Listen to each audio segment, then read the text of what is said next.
Welcome back to another episode of the Real Estate Playbook. This week's guest is Scott Hull with the Gary Ashton team of Remax Advantage in Nashville, Tennessee. How are you doing today, Scott? Not too bad. How are you? Excellent. Excellent. So for the audience out there, the people who might not be too familiar with you, why don't you tell us a little about your background and kind of what got you to where you are today? Sure.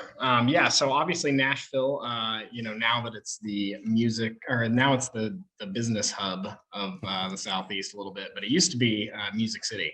And so I initially moved down here from North Idaho to pursue a career in audio. Did that for a few years and then got engaged and decided that, I probably needed to find something in Nashville where I wasn't gone 5 to 14 days at a time. So I was working at a bank. That was the first job I got after I stopped doing the road. And I was actually in the middle of selling my house when I got off of there. And I called my agent and was like, you know what, I think I want to do some real estate. And he sat down and said, I think you'd be good at it. You should call our broker. And that's how I got connected with Gary. I was actually an internet lead on the website of his back in 2012. My dad signed up as a forced registration, and so he ended up selling me a house, my dad a house, and then he resold my house, and I got connected to Gary through them. And so I started in April of 2016. I got married, so I started actually selling houses end of April, and then ended up selling 25 houses between April and November. This is what, 2016? Yeah, 2016. Yeah. And then I didn't want to be an agent anymore because selling 25 houses in 9 months off like internet leads is like, you want to drop over dead a little bit. But it was, it was great money. And so I was like, you know what, man, I'm going to go work for a builder. They offered me a good job and a good base salary. And Gary told me I couldn't do that. I should come start an ISA department. And so back then, I think I was employee 5. That year we did 127 team sales, and I think for somewhere around like 52 million. And so I quickly learned as I was calling these leads that we didn't have any systems set up for post ISA. Like I would talk to them and they'd want to buy a house in Franklin and for this much money and whatever.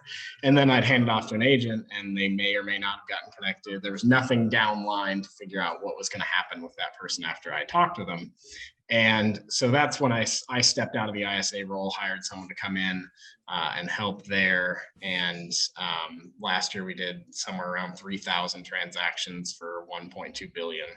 That's insane. So taking a bit of a scale, we've got 10 people in our ISA department. We've got 5 or 6 people in sales, another few people in development. So really, really scaled pretty quickly from there. And I head up basically all systems accountability and lead processing basically. Yeah. So let's talk a little about that, Scott. So, obviously if we're going back to 2016, I think you said 127 team sales for, what was it, a little over 50 million? Like 53 million. Yeah. And that's before all the systems and processes. And if you're going to scale big, especially in today's market, how quickly everything's shifting, how fast you got to pivot and move. Would you say that, obviously I'm a firm believer that tech will never replace the agents. However, agents who are not utilizing techs and systems and things of that nature are going to have a tough time surviving and thriving in this industry. Kind of my question, I guess, is 2-part. Is one, do you feel the same way in regards to that? And then the second question is, do you feel that one of the main things that allowed you to scale as quick as you did was the fact that you started to implement these systems, processes, and accountability? Yeah, so kind of, I guess, 3 answers to your 2 questions. So first one, obviously, I think that technology now is more important than ever. Everything has to happen right now. If somebody calls you, you don't answer, they're calling the next person. So having the ability to have computer aided systems to allow you to scale your ability to contact and keep contact over time, I think is vitally important. And as far as scaling, I think it's interesting because you obviously can't just have systems to scale. You've got to have lead generation. And that's where Gary is the master lead generator. He's out there. We didn't have half the deals or partnerships that we did back in 2016. And so as I was scaling kind of the processing systems, he was out there getting tons of leads. We generate somewhere around 60,000 a year now. And so I think at scale, you have to have systems, obviously, to be able to do that. Now, as a single agent, I think it's interesting because, well, I think you have a question later on that we can go into, but I definitely think systems is a huge ability to scale your business where you can't be in 7 places at once. So you've got to find a way to mimic that. Yeah, I completely agree. And the fact that, just I think today's society, what I call the Amazon effect, is everybody wants immediate gratification. So it's very hard for you to be able to meet the demand of the consumer by not having something to aid, whether it be personnel, which, you shifted to prior to us with the ISAs, almost like an inside sales and an outside sales division. So those inside sales associates can give those answers and immediate responses to the consumer, but then also piggybacking off that with technology, whether it's after hours or to give back quicker responses, just so that they know not to leave the platform and that their answers will, their questions will get answered and handled by somebody. Because obviously as an agent, especially a productive agent, typically you're in the field all day, talking to clients, showing homes, running listing appointments. So it's nearly impossible for you to meet these demands without that personnel and then systematic aid. Why don't you talk to us a little bit about the current market conditions that you're seeing in Nashville and what strategies you guys are implementing for this year? Sure. Yeah. So, I mean, you guys are obviously kind of in the same realm as us, right? Yep. Everybody wants to buy a house in Tennessee. Everybody wants to buy a house in Florida. Yeah, absolutely. And so we're seeing kind of similar growth. I don't know what your guys' market has been as inventory as the beginning of the year. But obviously coming out of the end of 2020 into January of 2021, the market hadn't quite exploded yet. It was busy, but it wasn't insane like it turned into in April, May of last year here. So when we look at inventory numbers, we're down almost 25% in inventory year over year in January. And our sales were pretty much the same. I think it was maybe a little bit lower, but when you talk to like our mortgage lender, he's pre-approving way more people every day. He's pre-approving 30 to 35 people every day. But when you look at it, he's not having, 350 closings a month because there's just no inventory. And so, that's kind of the tough question, right? Like, how are we getting more inventory? So we've got some builder partnerships. We've got some folks on the team that invest in different complexes. And so we're able to get some insider scoop on some of these pre-listing buildings or subdivisions, which has been huge for our buyers. And finding off-market inventory, going and finding people that haven't sold their house in 4 or 5 years and throwing them direct mail, tons of different things, just trying to find inventory because it's so difficult right now. That even, it's adding to, you used to have, I don't know how Florida is, but here, a builder would probably list a property 2 to 3 months before it was finished, hoping to secure a buyer. They'll dual close so that they're not holding the property for an extra month or two. We're not seeing any of that now. Like it doesn't get listed until it's got a bow on it and they can charge an extra 30 grand than they would have if they listed it 3 months ago. Oh yeah. We've even in our markets, they've gone to where they're going to release a home to the market and the builder will have everybody kind of show up with the highest and best offer. Yeah, and it's like, hey, this is the best offer is the one we're going to work with and kind of go down the line if it doesn't work. So stuff, back in the day, 05, 06, we had the raffles and tickets and people would win like what they had the lottery. And then you see people sell those lottery tickets for, I think, 50, 60,000 when we were just. Oh yeah. I mean, we're seeing that again with builders because like a subdivision will have, 150 lots and they've got 600 people on their waiting list. Yeah. And they're basically saying like, hey, we're going to charge 10,000 more per lot. And, we'll pick them in the order that we can pick them in. And it's like, all of a sudden, you get down the line. That's like, wow, this is insane. Yeah. But it's, so it's all about finding the insider scoop. Obviously, we had, Zillow offers just like you. So we got the little bit of an inside scoop on stuff that was coming there. But yeah, that's kind of the current strategy. I think the bigger you are, the more opportunities you get with the different people that right? So we've got people that focus just like you, people that focus on all these different areas, and you get, you do a deal with someone that tells you like, oh, we also have this thing coming, and then all of a sudden our whole team is, sharking it. Yeah, absolutely, 100%. And the one thing I'll say too is we've been a little bit more purposeful with trying to find inventory, doing things similar to what you're saying is off-market properties and things like that. And believe it or not, the biggest hesitation that we have from people who want to sell right now on today's market is that they're worried about they're not going to be able to find a place to live. You know, it's not a problem about selling the house or being able to get the price they command. It's more of like, well, great, we sell, but then we're going to do it. Similar to when they called to buy my truck back and they're like, hey, we're overpaying for trucks right now. Well, I've had it for 2 years. We'll pay you more than you bought it for. I'll be like, great, but the other trucks are inflated significantly more. Yeah, it's like, where am I going to go? Like, what? I don't see the point in that. So, are you guys running into similar situation in your listing appointments with your sellers where they're kind of nervous about not being able to find a house to buy if they were to sell? Sure. Yeah. So we end up, we've got a couple of different people we work with. I don't know if Florida, where you has knock, like the home swap thing, or ribbon, or, a few different programs like that, open door, whatever, where you can stay, 90 days after, or they'll, let you hold the house for 90 days or 120 days before you sell. We've gotten a lot of that's helped out because, like, hey, I've got 3 months to find a buyer. I just sold a listing that, basically the folks paid $30K over, no appraisal contingency, no inspection contingency, and they can live there for 60 days for free after closing. And so I think that's also helping, saying like, hey, we can get you, we can get you closed. That way you don't have a contingent offer to write.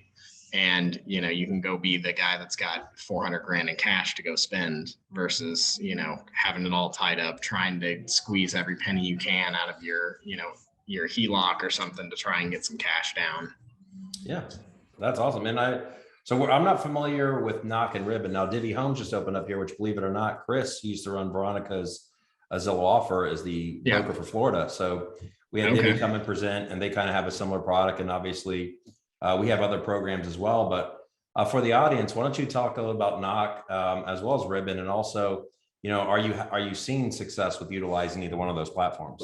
Yeah, so they're kind of a difficult thing to explain to somebody, and so they get used less than they should, which really is an advantage for us, the people that are using them. But basically, Ribbon will give you, they have a few different programs, but they'll essentially give you a cash backed offer for a percentage, essentially. So like if you're a first-time home buyer, say you're going to go try to buy a house and you've got, you're looking for 250. Well, 250 in Nashville is about the cheapest thing you can buy now, and it probably needs some work. And so what we have the ability to do is, if you're going to put an offer on a 250 house that's listed at 250, it's probably going to go for 290, with no contingencies. And so what Ribbon gives you the ability to do is come in with basically a cash backed offer. So if a Ribbon approves you to bid on the house for whatever amount, they'll pay cash for the house for that amount. So there's no fallout potential. And so it brings you from having an FHA or a VA or some type of loan like that, where like, what am I going to do? This guy's got 1% to put down or whatever. And, they know that they're going to have to come over an appraisal contingency, 10 or 20 grand. So it's like, get them set up with these people. And now I have a cash backed offer. So I'm not having to worry about, that appraisal gap as much, because I can say, hey, I'm basically handing you a cash offer for 275, because probably if they were going FHA, you probably have to offer 290 and hope that they want it. Yeah. And then if they do want to get under contract and hope that it appraises, then if it doesn't, do they have the money to make up the deficiency? Correct. And so, and they charge minimal for that. I can't remember the exact amount. I think it's like 1.95% or something. So you're basically paying $5 grand instead of 15 or something like that. And then Knock is more of a home swap. So if you have a home to sell, they'll essentially, they're the lender as well. So they're making their money on different parts of the loan versus on the house. So they'll let you they'll give you a certain amount of cash to fix anything you need to fix. They give you time to live there while you're finding your new one. So there's a lot of advantages where it's not as much out of pocket, but they're only open in certain states right now. Sounds almost like a bridge loan on steroids almost. Pretty much it is. Yeah. That's basically they're utilizing, the asset that they're going to kind of co-own, kind of a deal. But yeah, very and then in addition to allowing you to use that equity and whether it can cover a whole or a portion of your new purchase. Well, there's no DTI hit that way. So they're basically able to do it in a way that like that old loan doesn't count against your DTI. So if you're running up to issues where you've got the cash and you don't have the debt to income ratio, now you do. Very interesting. And on, even if you had a mortgage, then you could look at to pay that off if you were trying to get qualified or something, and that mortgage Right. was kind of hindering your pre-approval where you couldn't buy before. This Correct. gives you the way to do it where you're not running that, walking that tightrope of trying to do a simultaneous close in today's marketplace. Yep. So yeah, those sound like great programs, something that definitely need to look into. I guess another question that I'd have for you, Scott, is throughout your career, what would you say your biggest strength is? Obviously you went from, trying to be a musician, then going to trying to find a stable job, becoming an agent, selling, 25 homes out the gate in 7-8 months, working for the builder or entertaining an opportunity to work for the builder and then building the ISA department. And now you've kind of taken over all systems, accountability and things of that nature. What would you say is kind of your biggest strength that allows you to do things at such a high level? I would say, I've got a really big tech background, so that's given me, my brain is wired in like, how can we do this more efficient and better? Which that also can flip to being your biggest weakness too. Moving too fast, changing things too often. Yeah. But that's what's kind of that mindset. When I see it, I'm a problem solver. So when I see something come up, it's like, oh, we can do this way. This is going to cost us way less money to do this than it would be if we were going to do it this way. So I run a very lean staff for what we're able to do, which obviously gives us more money for advertising, things like that. And we're super efficient. I think that, that would be my biggest, thing I would say. And when it comes to Gary's team and Remix Advantage, what would you say right now is the biggest bottleneck? What do you see that you guys are kind of all in on that you see, hey, it might not be necessarily something that's holding you back, but you're like, hey, if we can kind of figure this thing out, then we could have exponential growth. Like what's the one thing you guys are all in right now? Yeah, so I think finding a way to overcome inventory is a big one of those, right? Like we've got hundreds of buyers that just are sitting here waiting for us to find something for them. Right. And then just another big thing is agent burnout, trying to figure out how can we help those that are here that have these people they've written 10, 20 offers for that aren't getting under contract. So it's like twofold, trying to help the buyer on burnout and the seller on burnout because the agent. They're so, they're kind of intertwined where, after 5 or 6 losses, both the agent and the buyer are like, man, I don't know if we're ever going to find this guy a house.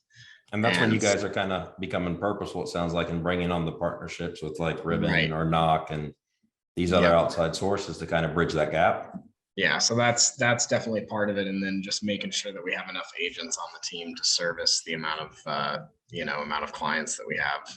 Yeah. Obviously always recruiting and, you guys doing such a great job.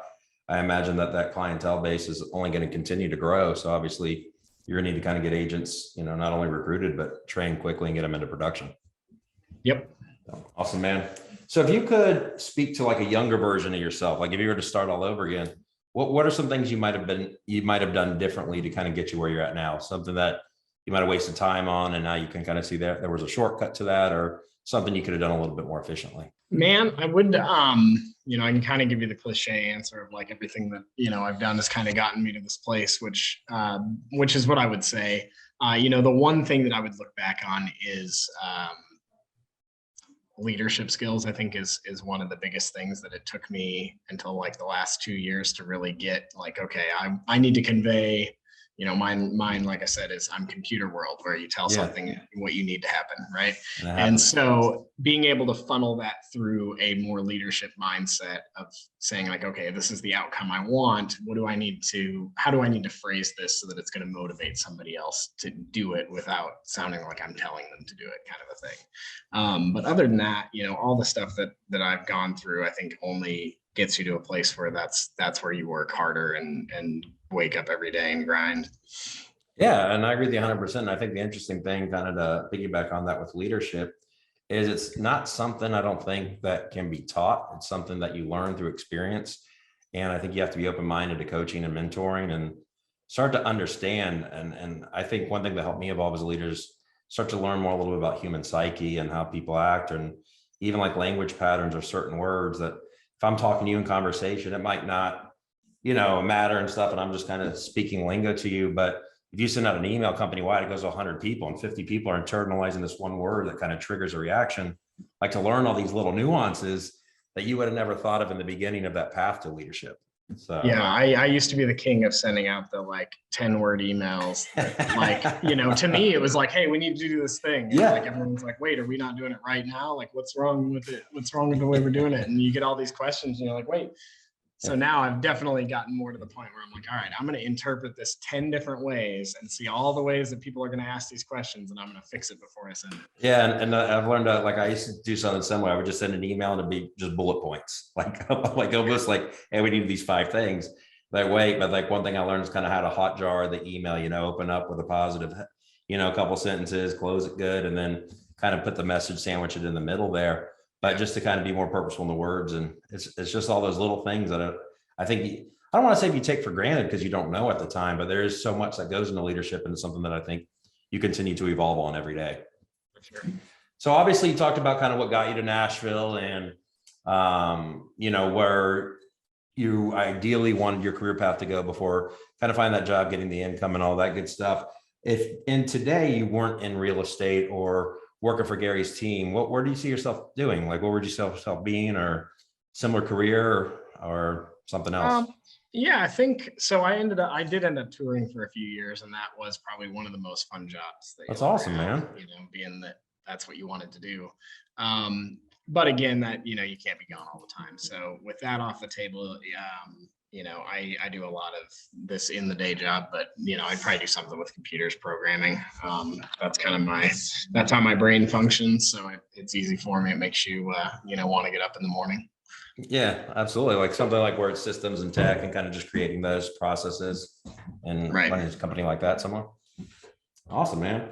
So lastly, if you could, Scott, for the audience out there, for all agents, and I know you'll be able to speak to this because you have a lot of agents that you guys are constantly onboarding, some with experience, some without. But if you're an agent in today's marketplace that's either newly licensed, you're kind of ready to start your journey, or maybe you've been doing real estate a year or two and you're not quite having that level of success or that production goal that you're striving to hit, what would be like your one main takeaway or one sentence of advice that you would kind of give them to make sure they start off in the right direction? Yeah. So when I coach people on our team, it's typically not it's not the hard things that they have a problem with. Most people know how to do the hard stuff. I think the biggest piece of advice is finding a way to make wins out of the monotony. This is something that I've learned to do over the years, because you don't wake up every day ready to just fly out of bed, go do the work and grind. Most days I do, but there's days I wake up that it's like, I don't want to do this. Like, I'm just going to go, take the kids to the park and watch some TV, whatever. But when I have that, I immediately go into like, okay, I need to go find something to get a little win at so that I can get going. From an agent perspective, I think it's very difficult to disconnect the closings with other things, right? Like, the closing is the best part. Showing a house is great. But getting the paycheck, it's like what you want to do, right? And no one wants to make phone calls all day. No one wants to send emails all day. But it's trying to find the win in those things that make the excitement happen in the rest of it. Because that's the difference between top producers and people that quit after 3 years. Is the ones that are top producers, they've gone through the grind. They know what it takes. They can buckle down and go do the things that they don't want to do. And the folks that typically fail are the one they only want to do the big thing. And I think this is everywhere in life, right? Like, the most successful people are the ones that are willing to do, the grind of the stuff that no one else wants to do. There's very few people, I would say probably, there's no billionaires that have ever just hung around all day. Now they're at the point they can hang around all day, and they don't. And so I think that's what is interesting to me, is when I typically talk to new agents, I'm like, how much money do you want to make your first year? It's like, I want to make 60 grand. It's like, oh, great. That's awesome. You can definitely do that in this industry. How much do you expect to work? And I've had people, tell me 100 hours a week. I've had people tell me 20. I'm like, all right. So I was like, so what other industry could you jump into where you can go make, spend 20 hours a week and make $60,000? So I think that, my biggest thing is just find find a way to make it through the grind so that you can get onto the other side and be successful doing the stuff you want to do. Yeah. So what I'm hearing, to kind of summarize that a little bit, is one, celebrating the win, and the win doesn't have to be the closing of the paycheck. It could be getting an offer executed, or maybe getting a non-responsive lead to finally respond and set up a showing to a home. So make sure that you're just, when you are purposeful in doing your daily activities, that you are kind of celebrating the wins you have, no matter how minor they are. So that way you can kind of compound that into the big win, which is obviously at the closing table when you kind of bring that client to the finish line, and then obviously you receive compensation for that. The other thing, and speaking to what you were talking about, top level producers, a couple of things that I've noticed is, one, it's never one big thing, right? It's never somebody has a big secret or this, big grandiose idea that allows them to have that much of a degree of separation from their competition. What it is just, I feel they're disciplined with their micro commitments. And then they stack those micro commitments on top of each other, staying disciplined, like lead follow-up, responding to emails, things like that. Well, like you said in the morning, hey, I know that everybody's going to go through this, regardless of the level of success. That you wake up in the morning, you're like, hey, I'd rather do something else. But it's the ones who know that, hey, you know what, I might not give it 100% today, but I'm at least going to show up. It's not okay not to show up. But there's that other half of agents who do, hey, I want to go to the park today, the kids, blow the day off. And they do go do that. And I'm not saying that that's wrong. Everybody needs a break once in a while, but it's the ones who constantly get up and have the discipline to do those acts, where they don't feed into that, hey, I'd rather go do something else, because in this industry, it's very easy to constantly go do something else on a daily basis. For sure. And then when I talk to agents who've had high levels of success, another thing that I always find intriguing, actually, this isn't just for agents, all business owners, is if you ever hear them talk about, or you see the excitement or kind of where their eyes light up, they never talk about kind of hitting the summit of the mountain or making their way to the top, or that accomplishment and what that looked like. It's always about the process. They're very enthusiastic and passionate about the process, and they love that part, and became, I think, once they started to get some traction and they saw that, they just became more motivated and disciplined to kind of let it play the course to get where they're at today. And whenever you speak to them, they're not really talking about how great they are or how much business they're doing. They're talking about kind of what got them there. And you kind of see that's where the excitement comes in. So I think that you have a lot of nuggets there of information, and a lot of people don't understand that. It's little things, and just every day doing the little things that most people don't want to. I mean, I think I've heard before, what separates successful people from unsuccessful people is successful people are willing to do things unsuccessful people don't. 100%. I mean, you've seen that, what's that meme where the guy's digging gold and he's like one hit away and he turns around and goes home? Yep, absolutely. You never know, man. There's always that FOMO that you just got to keep going. Keep going, man. Just persevere and don't give up. So, well, it's been a pleasure having you on this week's episode, Scott. Greatly appreciate it. For anybody out there, buyer or seller, who's looking to sell or buy in the Nashville market, or maybe an agent who's looking for a change of brokerage, change of scenery, or somebody getting newly licensed in your market or moving to Nashville and wants to practice real estate there, what would be the best way for them to get a hold of you and Gary Ashton there at Remax Advantage? Yeah, it is joingaryashton.com. I believe is the website URL. And we'll put all this in the Facebook too. Yeah, we'll put everything in there. Yep. If you send us an email or give us a call, 615-301-1650. All right.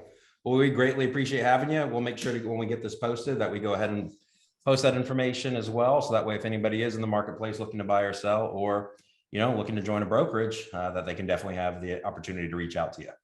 Awesome. I appreciate it, Joe. All right. It's been a pleasure. Take care.